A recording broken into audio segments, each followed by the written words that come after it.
Salut tout le monde, c'est Moss.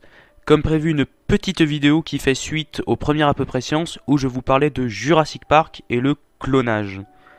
Donc on va maintenant se demander où en sont les scientifiques pour nous garantir un petit séjour sur Isla Nublar.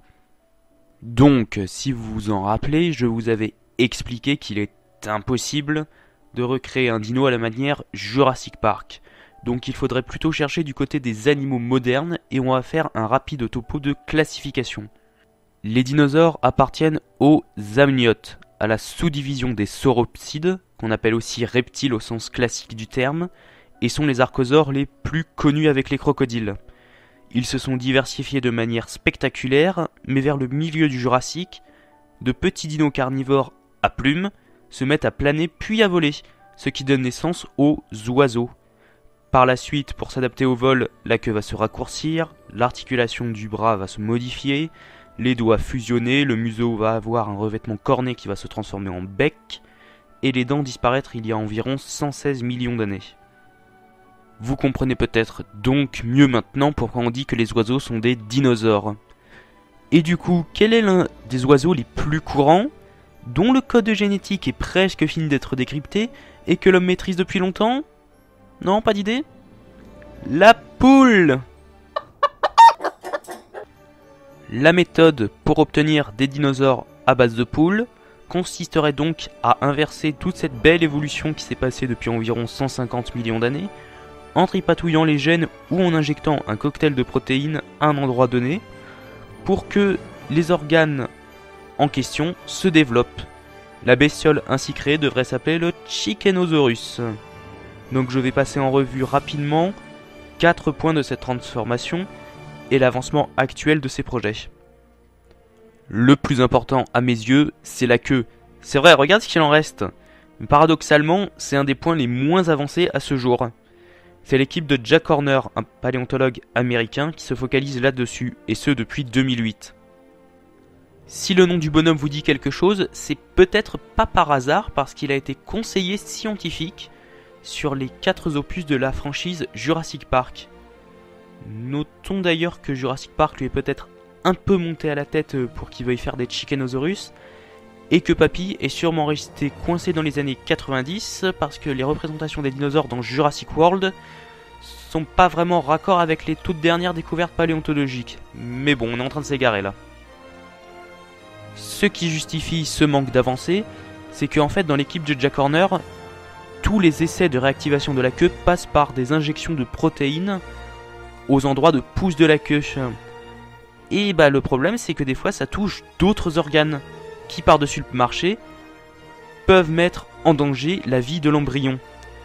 Donc il faudra dans le futur arriver à cibler ces actions uniquement sur la queue. Vous l'aurez compris, pour ce point là, c'est un petit peu prometteur, mais encore beaucoup de taf avant d'y arriver. Deuxième caractère qui lui aussi a quand même son importance, les dents. C'est, si je ne me trompe, le premier point à avoir été tenté et assez bien réussi en 2003.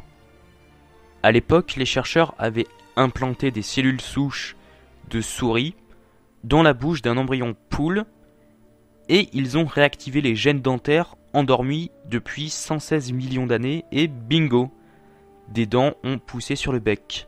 Donc le proverbe « quand les poules auront des dents » n'est plus valable. Bravo, tu l'as trouvée toute seule celle-là? Ouais, j'en suis fier. Oh putain, mec, là on peut vraiment plus rien pour toi, je me casse, j'ai trop honte. Ouais, vas-y, c'est ça, barre-toi, allez. Sauf que il y a un léger problème, c'est que le poulet a perdu le gène de l'émail dentaire. Donc, même si les dents seraient en os relativement résistant, elle s'userait à une vitesse record vu qu'elle ne serait pas protégée par une couche d'émail. Donc là encore, même s'il y a eu des bonnes avancées quand même, il y a une dizaine d'années, il y a toujours des problèmes à surmonter. Troisième partie du corps, le museau. C'est d'ailleurs ce caractère qui m'a poussé à faire la vidéo parce qu'il a été à moitié résolu peu de temps avant Jurassic World. Coïncidence? Je ne sais pas, mais en tout cas, avec la sortie du film dans la foulée, je pense que ça a un petit peu relancé l'intérêt pour le Chickenosaurus. Ce qu'il s'est passé en fait, c'est que des généticiens étudiait les relations reptiles-oiseaux et on jouait aux apprentis sorciers en diminuant la quantité de 2 molécules, ce qui a donné un poulet avec un museau-bec qui ressemblait à un mix entre le museau d'un alligator et le bec d'un poulet. Alors ça ressemble beaucoup plus à un museau de dinosaure qu'un bec d'oiseau du coup, mais ça garde quand même ses limites, parce que entre autres, le poulet modifié garde sur le museau un petit revêtement corné, signe qu'il n'y a pas tous les éléments du bec qui ont été enlevés. Donc je dirais que là on en est à peu près au même stade que pour les dents. Le plus gros est fait, mais encore quelques trucs à affiner. Dans le cas des dents, il faut rajouter le gène de l'émail, et ici dans ce cas-là, il faut arriver à dégager ce qui reste de cornes. Et enfin, autre truc que personnellement quand même je trouve important pour avoir des sortes de raptors, mais que j'ai pas l'impression qu'il y ait eu des recherches qui aient été faites pour le moment, c'est quand même les bras. Donc, mis à part ça, j'ai rien d'autre à dire dessus. Conclusion ? Que les avancées scientifiques permettront sûrement un jour d'avoir des Chickenosaurus, mais pas avant, je pense, au moins une dizaine d'années, pas comme Jack Horner qui en 2012 les prévoyait pour dans 5 ans plus tard.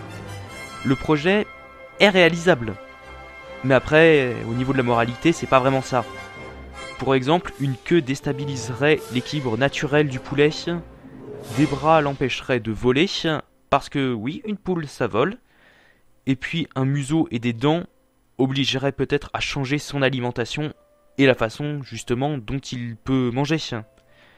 Mais bon, avoir des dinosaures, je suis sûr que ça vous ferait rêver.